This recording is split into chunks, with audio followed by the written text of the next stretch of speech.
সালামুন কওলাম মির রাব্বির রহিম।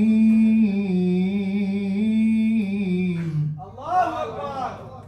সব জান্নাতীরা উপরের দিকে তাকাবে, কিরে মাওলায়ে আজিমের সালাম। সবাই উপরের দিকে তাকাবে, একদিকে মনোযোগ, আল্লাহকে দেখবে। কোথাও মালিককে দেখা যায় না। সেদিন আল্লাহ ডাক দিয়ে বলবে, ওয়ামতাজুল ইয়াউমা আইয়ুহাল মুজরিমুন।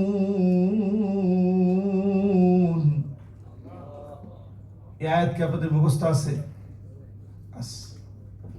আল্লাহ বলবে, আজকে সব অপরাধী পৃথক হয়ে যাও, তোমাদের সঙ্গে আমার কোনো সম্পর্ক নেই। আজকে সব সম্পর্ক হবে আমার গোলামদের সঙ্গে। সেদিন আল্লাহ কি বলবে? আমাদেরকে আদর করে ডেকে আপন করে বলবে, গোলাম সালুনি ওতিকুম, আমার কাছে চাও, আমি আল্লাহ তোমাদেরকে কিছু একটা দিতে চাই। বলেন আল্লাহু আকবার। বান্দারা কি বলবে? জান্নাত পেয়ে গেছে। বান্দারা বলবে, আল্লাহ আর কি চাবো বলেন? কদ গফারতা যুনুবানা ওয়া সাতারতা উয়ুবানা ওয়া আদখালতানাল জান্নাহ ওয়া আতাকতানা মিনান নার। আল্লাহু আকবার। আয় আল্লাহ সব দিয়েছেন, জাহান্নামের আগুন থেকে মাফ করছেন, জান্নাত নামক নিয়ামত দিয়েছেন। আল্লাহ আপনি আমাদেরকে গুনাহগুলো মোচন করে দিয়েছেন, মুছে দিয়েছেন। আমাদেরকে আল্লাহ রাব্বুল আলামিন সব দিয়েছেন, গুনাহগুলো সব মুছে দিয়েছে। আমাদেরকে আল্লাহ কবুল করে নিয়েছেন, আদর করে ভালোবেসে সব গুনাহ মাফ করে জান্নাতের মালিক বানিয়েছেন, জাহান্নামের আগুন থেকে মুক্ত করেছেন। সেদিন মালিক যখন এই কথা বলবেন, সঙ্গে সঙ্গে আল্লাহ রাব্বুল আলামিন আবার বলবে, তারপরেও গোলাম কিছু একটা চাও, দিতে আমার বড় ভালো লাগে। জোরে কোন আল্লাহু আকবার। তাহলে বলেন তো দেখি, চাবো কার কাছে? দুনিয়াতে চাবো কার কাছে? আখিরাতেও পাবো কার কাছে? আল্লাহর কাছ থেকে। সেদিন বান্দাদেরকে আল্লাহ বলবেন, গোলাম চাও। বলবে, আল্লাহ সব দিছেন, আর কি চাবো? সেই মাহফিল থেকে সেই সময় সঙ্গে সঙ্গে আল্লাহ রাব্বুল আলামিন এত বেশি গোলামদেরকে ভালোবেসে ফেলবে। আদম আলাইহিস সালাম বলবে, একটা কিছু আল্লাহর কাছে চাই, যেহেতু বারবার বলতেছে, আল্লাহরে সবাই মিলে বলি, কোনদিন যেন আল্লাহ রাগ করে জান্নাত থেকে আমাদেরকে বের করে না দেয়। জোরে কোন আল্লাহ। যখনই বান্দারা বলবে, আল্লাহ রাগ করে কোনদিন বের করে দিন না, সঙ্গে সঙ্গে আমার আল্লাহ বলবে, উহিল্লু আলাইকুম রিদওয়ানি ফালা আসখাতু আলাইকুম বাদাহু আবাদা। আমি আল্লাহ খুশি হয়ে গেলাম, রাজি হয়ে গেলাম, কোন দিনের জন্য তোমাদেরকে বের করে দেব না। মালিক বড় খুশি হয়ে যাবে। আল্লাহ বলবে, কোন দিনের জন্য বের করে দেব না। আবার আল্লাহ ডাক দিয়ে বলবে, ইবাদি সালুনি ওতিকুম, আমার কাছে কিছু একটা চাও, দিতে বড় মনে চায়। আবার যখন চাইতে বলবে, আল্লাহ রাব্বুল আলামিন চাইতে বলা মাত্র জান্নাতীরা বলবে, قد غفرت ذنوبنا وسترت عيوبنا وأدخلتنا الجنة وأعتقتنا من النار। আল্লাহ শব্দ দিছেন, কি চাবো? আল্লাহ গুনাহ মাফ করছেন, গুনাহ গোপন করছেন, কাউরে দেখার নাই কত গুনাহ করছি। আল্লাহ এত পরিমাণ মাফ করছেন, জাহান্নামের আগুন মাফ করে জান্নাতি বানাইছেন। আর কি চাবো আল্লাহ? আল্লাহ সেদিন বলবে, ইবাদি, ও আমার বান্দা, দিতে আমার বড় ভালো লাগে, কিছু চাও, চাইলে আমি দিব। নবী মুসা আলাইহিস সালাম সেদিন বলবে, জান্নাতীরা, আল্লাহ যেহেতু দিতে চায়, দুনিয়ায় কত দেখতে চাইছে আল্লাহরে, একটা বারের জন্য আল্লাহরে দেখতে পারি নাই। আল্লাহ জানিয়ে দিয়েছিলেন, লান তারানি, কশিন কালেও চর্ম চক্ষু দিয়ে আল্লাহকে দেখা যাবে না, দুনিয়াতে একবারও দেখতে পারি নাই। আসো আজকে সবাই মিলে আল্লাহর কাছে বলি, আল্লাহ এক নজর একটু আপনাকে দেখব। আপনি দেখবেন যখন বিপদে পড়েন, মন থেকে আল্লাহর কথা মনে হয়, অশ্রু সিক্ত হয়, মানুষের চোখ বেয়ে পানি পড়ে। সেই দিন জান্নাতীরা নবী মুসা আলাইহিস সালামের কথাই বলবে, আল্লাহ, এক নজর হলেও, একবারের জন্য হলেও দেখতে চাই। বলা মাত্র সেদিন আল্লাহ রাব্বুল আলামিন আর দেরি করবে না, পর্দাগুলো সরায় দিবেন। ফায়ানজুরুনা ইলা ওয়াজহিহি ওয়া ইয়ানজুরু ইলা ওয়াজহিহি, এক নজরে গোলাম তার মালিকের দিকে তাকায় থাকবে। মালিক আমার আল্লাহ এক নজরে বান্দার দিকে তাকায় থাকবে। যুগের পর যুগ চলে যাবে, কালের পর কাল চলে যাবে। আল্লাহ পাক জান্নাতীকে ডেকে বলবে, ওয়ালাদাইনা মাজিদ,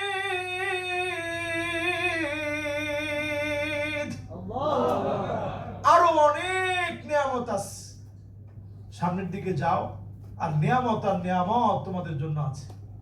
সামনের দিকে যখন গোলামেরা এক এক করে এক এক ধাপ যাবে, নিয়ামত আর নিয়ামত দিয়ে আল্লাহ ভরপুর করবেন। যতজন আজকে আমরা বসছি, এই নিয়ামত পেতে হলে আজকে থেকে নামাজ দিয়ে শুরু করবেন। রাজি আছেন ইনশাআল্লাহ? যারা আমরা এখানে প্রবাসে বসছি, এক মায়ের পেটের সন্তান আমরা না। পাতিলের সাথে অনেকগুলা পাতিল যখন থাকে দেখবেন, প্লেটের সাথে যখন অনেকগুলো প্লেট থাকে, গ্লাসের সাথে যখন অনেকগুলো গ্লাস থাকে, দেখবেন একটা আরেকটার সাথে বাড়ি লেগে যায়, টক্কর লেগে যায়। আজ যারা এখানে বসছি, প্রত্যেকে আমরা ইনশাআল্লাহ মাঝে মাঝে একটু ভুল বুঝাবুঝি হওয়াটা খুব স্বাভাবিক। গ্লাসের সাথে গ্লাস লেগে তো অনেক সময় ভেঙে যায়। আপনার একটু মন মালিন্য হওয়া, এটা খুব স্বাভাবিক। এই যখনই মনটা খারাপ লাগবে, মনোমালিন্য যখন তৈরি হবে, সাথে সাথে আপনি তাওবা করবেন, ভাইটার জন্য দোয়া করবেন। পিছনে গীবত করা যাবে না, অপবাদ দেওয়া যাবে না, কারো হক ঠকানো যাবে না। ইন্না মিন আবাররিল বির আইয়ুদখিলা সুরুর ফি কলবি আহাদিকুম। একজন ভাই বাড়ি যাচ্ছে, একটু প্যাকেটটা আপনি গুছিয়ে দিলেন, তার মনের ভিতর থেকে একটা দোয়া আসলো, আহারে এই ভাইটা কষ্ট করে রশি দিয়ে বেঁধে দিয়েছে, কস্টিউমগুলো বেড়ে দিয়েছে, আমার এই কেনাকাটায় সহযোগিতা করছে। এই যে মনের ভিতরে একটা আনন্দ ঢুকলো, এটা সবচেয়ে সওয়াবের কাজ হিসাবে পরিগণিত হবে। এই জন্য দোয়া করবেন বেশি বেশি। মানুষের কাছ থেকে ভালো কাজ করে মানুষের মনের দোয়াটা নেওয়ার চেষ্টা করবেন। এই প্রবাসে যতদিন আছেন, একজন আরেকজনের খবর নেবেন, আপনার হাত দিয়ে যেন অন্য কারো ক্ষতি না হয়, এই ব্যাপারে সজাগ থাকবেন। পিতামাতা যাদের জীবিত আছে, ফোন দিয়ে খবর নেবেন। বাড়িতে গেলে পিতামাতার কাছ থেকে দোয়া নেবেন। সার্বক্ষণিক পারলে একটু পরে পরে বলবেন, আম্মা আমার জন্য একটু দোয়া করেন, আম্মা আমার জন্য একটু দোয়া করেন। অনেকে আপনার পাগল বললেও মালিক আপনার উপরে বড় খুশি হয়ে যাবে। মা বাপ খুশি তো আমার আল্লাহ খুশি। রিদার রাব্বি রিদাল ওয়ালিদ, পিতামাতা খুশি তো আল্লাহ খুশি। পিতামাতা বেজার তো আল্লাহ বেজার হয়ে যাবে। ধমক দিয়ে কথা বলা যাবে না। যতদিন জীবনে বাঁচবেন, পিতামাতার সাথে সুন্দর আচরণ করে চলবেন। নামাজের ব্যাপারে যার পাবন্দি যত বেশি হবে, এই যে বললাম চেহারার উজ্জ্বলতা দেখে নবীজি আমাদেরকে চিনবে যে এটা আমার উম্মত। যে লোকটা নামাজ পড়ে না, সে কেমন করে নবীর উম্মত হবে? আমার মা বোনদের জন্য আজকের এই নসিহা, একই কথাগুলো সব মা বোনদের জন্য, বিশেষভাবে মা বোনরা 5 ওয়াক্ত নামাজের পাশাপাশি রোজাগুলো রাখবেন, স্বামীর আনুগত্য করবেন, লজ্জাস্থানের হেফাজত করবেন, জান্নাতের 1টা না 2টা না 8টা দ্বার আল্লাহ পাক ওই রমণীর জন্য আল্লাহ খুলে দিবে। সুবহানাল্লাহ। আমি আপনি নেককার দিনদার যদি হতে পারি, দুনিয়ার সফলতা পেলাম খুবই ক্ষণিকের, ফুরিয়ে যাবে হঠাৎ করে। আখিরাতের সফলতা অনেক বড় সফলতা। সেই ব্যক্তি সফল হবে যেই লোকটা আখিরাতে সফল। যেহেতু আজকে আমরা যারা এই মুবারক সময়টাতে কথাগুলো শোনার জন্য বসছি, জাহান্নাম হারাম করতে তেমন কিছু লাগবে না। এখানে যারা বসছি প্রত্যেকেই ইমানদার। ইমানটা এমন হওয়া চাই আগুনে ফেলে দিবে, ইমানের পথ আমরা ছাড়বো না। রাজি আছি ইনশাআল্লাহ?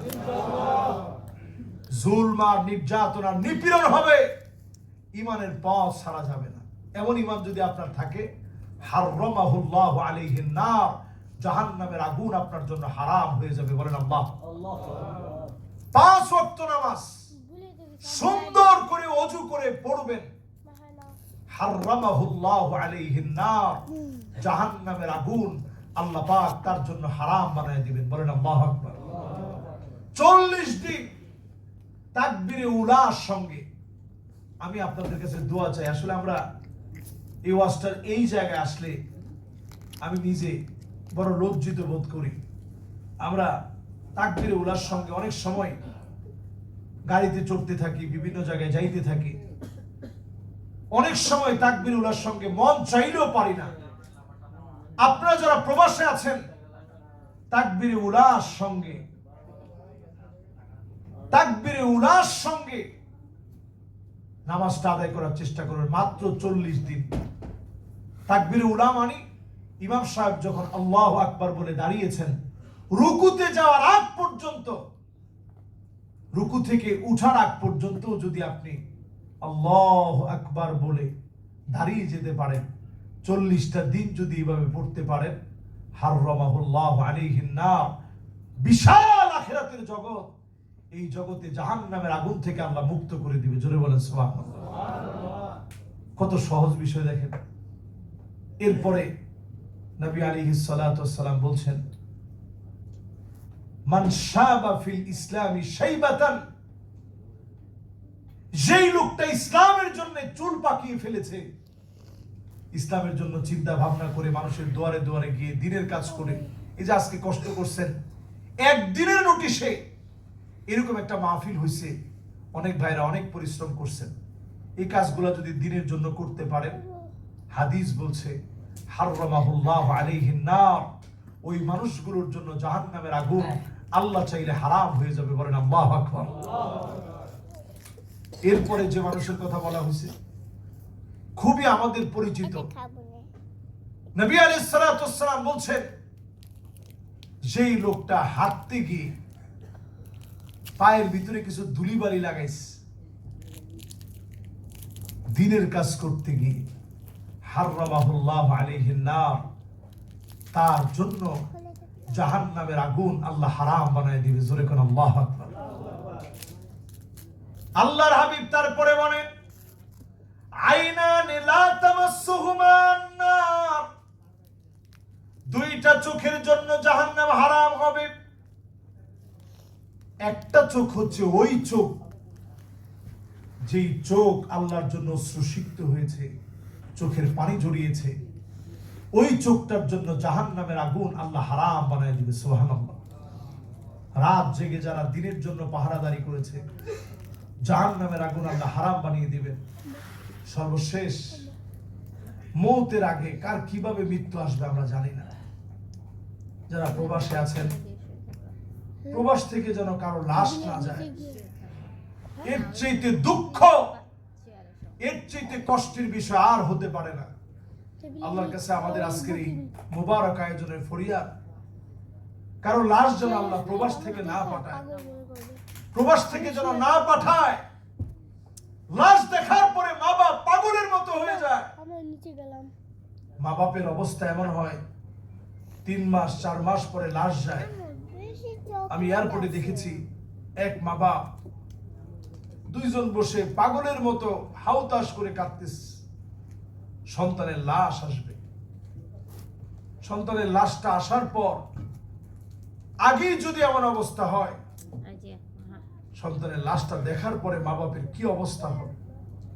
বেহুশ হয়ে যাচ্ছে মা বাপ।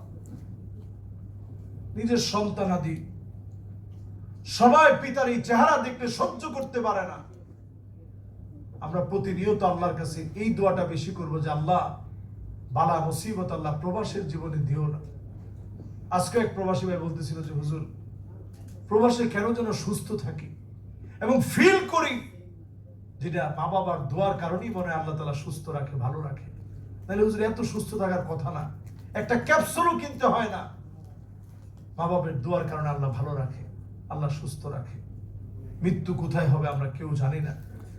একেবারে শেষ কথা আমার আপনার, আল্লাহ আমারে ভালোবাসে কিনা এটা বোঝার জন্য শেষ কথা এটি, আই ইউফিকাহু বিআমালিন সালিহিন ক্বাবলা মাউতিহি। মৃত্যুর আগে আল্লাহ কোনো না কোনো একটা ভালো কাজ করাবে, তারপর আল্লাহ আপনাকে ডাক দিবে। পড়েন আল্লাহু আকবার। এজন্য ভালো কাজের উপরে থাকবেন, ভালো কাজের উপরে চলবেন, ভালো কাজ করবেন, সঙ্গী হবেন। আল্লাহ যেন আমাদেরকে তৌফিক দান করেন। পড়েন আমিন। যতগুলো কথা আজকে বললাম প্রত্যেকটা কথার উপরে আমল করার তৌফিক আল্লাহ তাআলা আমাকে আপনাদের সকলকে দান করুক। পড়ি আমিন। আপনাদেরকে রেখে যেতে অনেক কষ্ট লাগবে। আল্লাহ তাআলা আপনাদেরকে সুস্থতার সাথে, সিহা ওয়াল আফিয়াতের সাথে যতদিন প্রবাসে আছেন আল্লাহ যেন দিন মেনে ইসলামের সাথে চলার তৌফিক যেন আল্লাহ দান করেন। পড়েন আমিন। যতগুলো কথা বললাম আমাকে আপনাদের সবাইকে আমল করার তৌফিক দান করুক।